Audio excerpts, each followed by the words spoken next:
проблемы с алкоголем наиболее остры в те времена, когда в обществе проявляется известного рода нестабильность. В первую очередь это касается экономических потрясений. Очевидного роста тех количественных показателей, которые могли бы отражать ухудшение проблематики, их нет. Но дело в том, что тот уровень, который достигнут, он сам по себе является весьма тревожным. Панядзелак, 3 гадзіны апоўдні, самы пік працоўнага дня. У сумнавядомым заходнім мікрараёне да гэтага часу пахмяліліся і некаторыя нават добра напіліся. На дзесятак тутэйшых шматкватэрных домов прыходзіцца адразу 4 магазины, якія гандлююць так званым чарнілам. За день сколько уходит? Ну, 7, может, ящиков.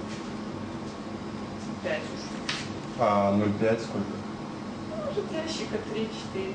Вот сейчас вообще... Вообще идут денег, что магазин.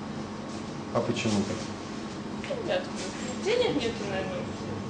Увогуле па Гомелю на дыспансерным уліку афіцыяльна зарэгістраваны каля 9 тысяч чалавек з дыягназам алкагалізм.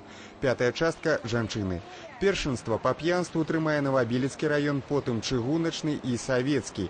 Асаблівых аматараў зялёнага змея, як правіла, накіроўваюць у лячэбна-працоўныя профилактории. 25 человек уже завезено ЛТП. Сегодня был этап. Завезено 5 девушек, 3 из них обязанных лица. Обязанные лица – это в первую очередь мы уделяем внимание, так как по причине злоупотребления спиртными напитками они допускают нарушение трудовой дисциплины и тем самым не возмещают средства, которые необходимо платить государству за содержание их детей. З часам, калі выпітае вымяраецца сотнямі літраў, страшваюцца усялякія сацыяльныя сувязі. Людзі аказваюцца на вуліцы без дакументаў і надзеі на будучыню. У іх бясконцы крызіс.